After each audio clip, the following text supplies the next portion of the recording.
स्वागत है आपका मनु हिंदी कहानियाँ में। हमेशा की तरह इस बार भी हम एक नई और यूनिक कहानी लेकर आए हैं, बेटी का गर्भपात। तो चलिए हम शुरू करते हैं इस कहानी को। मुझे क्यों मारा? राजू अपनी पत्नी श्वेता और अपने 2.5 साल के बेटे चिन्मय यानी चीनू के साथ गुड़गांव में रहता था। उनका एक ठीक ठाक सा हंसता खेलता परिवार था। चीनू का अपने पापा से बहुत लगाव था, सो पापा से चिपक कर ही सोता था वह। एक रात अचानक राजीव को महसूस हुआ जैसे कोई उसे जगाने की कोशिश कर रहा है। आंख खुली तो राजीव ने देखा चीनू उसके सीने पे चढ़ा हुआ है। चीनू की आंखें बहुत बड़ी हो गई थी और वो बहुत गंभीर लग रहा था। चीनू बहुत ही गंभीर और दुखी आवाज में बोला, आपने मुझे क्यों मारा? और इतना कहकर रोने लगा। राजीव को लगा कि चीनू ने कोई सपना देख लिया है और डर गया है। उसने चीनू को अपने से चिपका लिया। थोड़ी देर में ही चीनू दोबारा सो गया। सुबह उठने पे सब कुछ सामान्य था। राजीव भी रात की बात भूल गया। एक हफ्ता ऐसे ही बीत गया। ठीक एक हफ्ते के बाद वही घटना दोबारा हुई। इस बार राजीव ने श्वेता से ये बात बताई। श्वेता इस बात से थोड़ी परेशान सी हो गई, क्योंकि उसका मानना था कि 2 बार एक जैसी घटना इत्तेफाक नहीं हो सकती। उसने चीनू से घुमा फिरा कर पूछा, पर चीनू कुछ भी नहीं बता पाया, जैसे उसे कुछ याद ही नहीं था। खैर, फिर हफ्ता बीत गया और कुछ नहीं हुआ, लेकिन ठीक एक हफ्ते बाद वही घटना हुई। चीनू उठकर बस यही पूछता कि आपने मुझे क्यों मारा, और रोने लगता। अब राजीव और श्वेता को चिंता होने लगी। उन्होंने तय किया कि वो डॉक्टर से बात करेंगे। दोनों चीनू को लेकर अपने पारिवारिक डॉक्टर के पास गए। डॉक्टर ने चीनू को देखा और सारी बातें सुनी, मगर उन्हें कोई परेशानी नहीं दिखी। डॉक्टर ने दोनों को सलाह दी कि उन्हें किसी मानसिक रोग विशेषज्ञ से बात कर लेनी चाहिए, क्योंकि चीनू की समस्या शारीरिक न होकर मानसिक लगती है। राजीव और श्वेता की चिंता और बढ़ गई। राजू ने एक मानसिक रोग विशेषज्ञ का पता किया, जो बच्चों के रोगों का विशेषज्ञ था। दोनों चीनू को लेकर उसके पास गए। डॉक्टर बहुत ही अनुभवी और समझदार औरत थी। उन्होंने सारी बात सुनी, चीनू का चेकअप किया, फिर राजीव और श्वेता को बाहर बैठने को बोला। दोनों बाहर आ गए और डॉक्टर ने चीनू को एक खिलौना देकर अपने पास बैठा लिया और अपने तरीके से बात करनी शुरू की। लगभग 1 घंटे बाद डॉक्टर ने दोनों को अंदर बुलाया और बैठने के लिए बोली। डॉक्टर ने बहुत ही गंभीर आवाज में बताना शुरू किया, राजीव जी, मैंने आपके बेटे से बहुत सारी बातें करी, और आप तो जानते ही होंगे कि हम लोगों के अंदर से वो बातें भी निकाल लेते हैं जो होशो हवास में खुद भी नहीं जान पाते।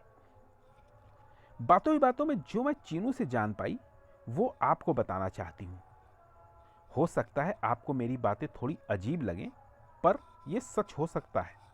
चीनू की बातों से लगता है उसका पुनर्जन्म हुआ है और पिछले जन्म में उसकी मौत आकस्मिक और अप्राकृतिक रूप से हुई है, तथा उसकी मौत के लिए किसी न किसी तरह से आप जिम्मेदार हैं। इसलिए चीनू बार बार आपसे कहता है कि आपने उसे क्यों मारा। एक डॉक्टर होने के नाते मेरे लिए भी इस पर विश्वास कर पाना कठिन है, पर इसकी बातें यही इशारा कर रही हैं। आप याद करने की कोशिश कीजिए, क्या कभी कोई ऐसी घटना हुई है आपके साथ जिसमें आपकी वजह से किसी की मौत हुई हो?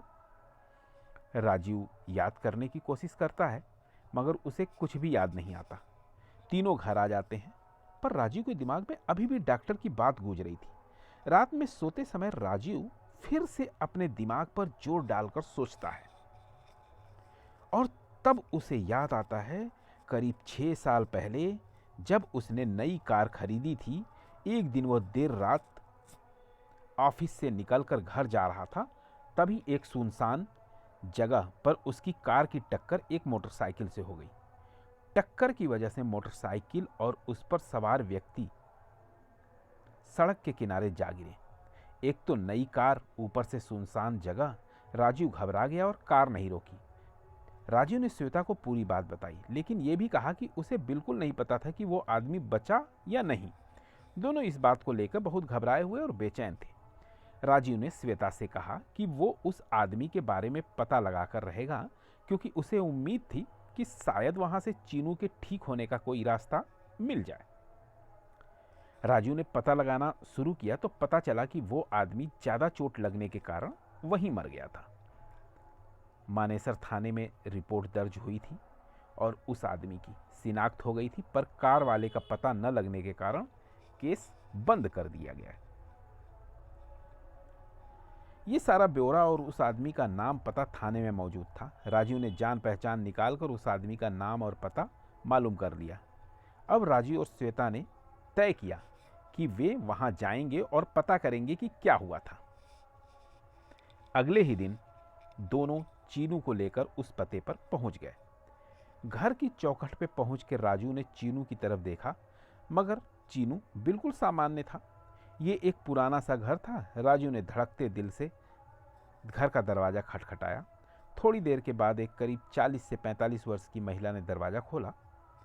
राजू ने बताया कि वो रहमत भाई यानी मृत व्यक्ति का पुराना मित्र है और बहुत सालों के बाद शहर में वापस आया है, और आने के बाद उसे रहमत भाई की मौत के बारे में पता चला है, इसलिए इनके परिवार का हालचाल लेने आ गया। उस महिला ने बताया कि वो रहमत की पत्नी है और घर में उसके अलावा परिवार में उसके 2 बेटे हैं और रहमत के बूढ़े अब्बू जो चल फिर नहीं सकते हैं। बेटे अभी छोटे हैं, इसलिए घर चलाने की जिम्मेदारी रहमत की पत्नी पर ही है। राजू और श्वेता को सब सुनकर बहुत दुख हो रहा था। राजू को ऐसा लग रहा था जैसे वो ही इसका जिम्मेदार है।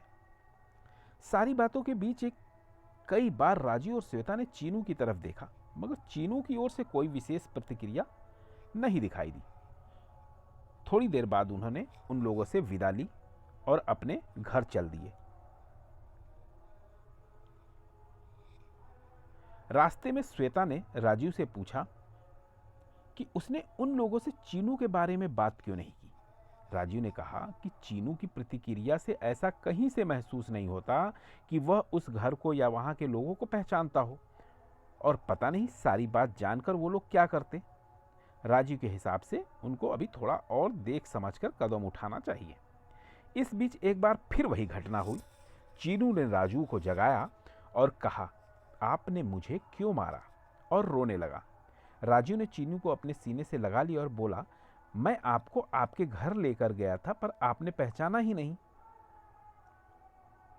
चीनू ने बहुत ही अजीब तरह से राजू को देखा और लगभग चिल्लाकर बोला, नहीं, वो मेरा घर नहीं है। और इतना कहकर वो और तेज फूट फूट कर रो पड़ा। श्वेता, जो अब तक सारी बात सुन रही थी, बहुत ज्यादा घबरा गई। कुछ ही पलों में चीनू सो गया, मगर राजू और श्वेता की नींद उड़ चुकी थी। दोनों को समझ नहीं आ रहा था कि क्या करें, कहां जाएं। दोनों ने एक बार फिर मनोचिकित्सक से बात करने का सोचा। राजू ने अगले दिन के लिए डॉक्टर से मिलने का समय ले लिया। निश्चित समय पर दोनों चीनू को लेकर डॉक्टर के पास पहुंचे। राजू ने डॉक्टर को अब तक जो भी हुआ सब बताया। सारी बातें सुनकर डॉक्टर भी सोच में पड़ गई। उसने दोनों को बाहर बैठने को बोला और चीनू से बातें करनी शुरू की। धीरे धीरे चीनू डॉक्टर के सम्मोहन में आकर सारी बातें बताने लगा। 2 घंटे तक चीनू से बात करने के बाद डॉक्टर ने राजू और श्वेता को अंदर बुलाया। डॉक्टर की आंखें नम थीं।